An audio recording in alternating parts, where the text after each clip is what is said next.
Recently, GOPIO's Manhattan chapter in New York City presented a virtual panel discussion on the topic Alone but Not Lonely, Living in the Reality of New Normal. Just like the name suggests, this event discussed how COVID-19 pandemic has reshaped the face of humanity and the manner in which we are all functioning. It talked about techniques and methods in managing our new normal with the virus, especially with loneliness, a huge result of this pandemic impacting psychology of millions of people. Here are some highlights from GOPIO's panel discussion. I bring greetings to you from GOPIO International as its chairman, and a warm welcome on behalf of GOPIO Manhattan, which is organized this webinar today. Distinguished speakers, Dr. Arnab Ghosh, Dr. Lipi Roy, Dr. Shubhendu Sen, and Dr. Taruna Chakravarti. We have a wonderful panel this evening. And ladies and gentlemen, it is almost more than 1 year we are all homebound because of this pandemic. Since vaccination has started in December, in the United States has done an extremely good job in getting a large number of its population vaccinated. GOPIO Manhattan has organized several webinars related to COVID and its effect. And this is the third of its series this year alone.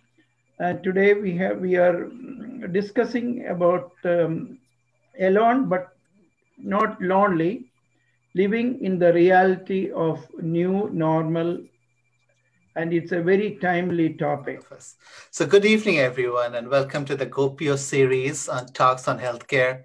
Over the past months, we have had several talks on COVID-19, its vaccines, and focused on the scientific and medical knowledge that we have garnered to empower our community.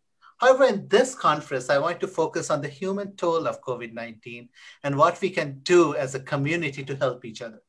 The pandemic undoubtedly has affected our health, our economy, but beyond this, the existence of an airborne disease amongst us which has been extending all across the globe, has led to restrictions on our ability to live our lives as social beings.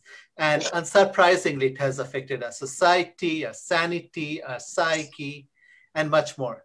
So today we wanted to focus on these aspects by listening to people's stories. Participating with us today is an extraordinary panel of members from our community, and we are really proud to have you all with us. I would like to start off with Dr. Roy. Dr. Roy is a medical communicator. She has been a very effective communicator in several mediums in TV, in print media, and also in social media. And she is a specialist herself in internal medicine and in addiction, and also is highly involved in several community health schemes. It was a tough year, for sure. And in fact, in the beginning of the year, I was actually collecting unemployment, believe it or not, because I was transitioning from full-time clinical medicine to part-time clinical medicine and more public speaking and media. And then, of course, the pandemic hit, and that completely ended my at least the speaking industry was, I think, for the first heavily hit. So, and then come March, I was invited by MSNBC to be one of their medical contributors. And then I started getting interviews for various different clinical jobs and positions.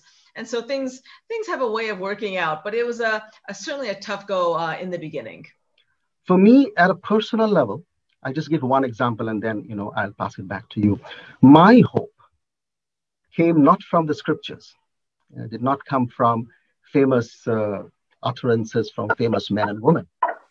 It actually came from my patients, a good number of them. One of my patients was a 94-year-old, or I'll say a 94-year young patient.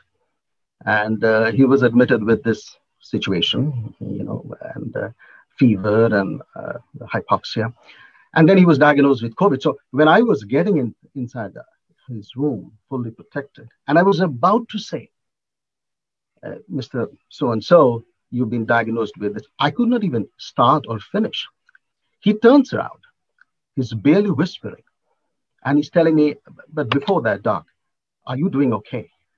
You have a wife? Is your wife okay? You got children? Is your children okay? And I'm looking at him. I could just master a half-throated yes. And I'm looking at this impossible strength of humanity to turn around from the very throat of death. And I feel very comfortable to belong to a world where to be good for the sake of being good, it does not need any overarching power or blessings. So for me, this is pandemic, this is a lot of emptiness, but this is also hope side by side.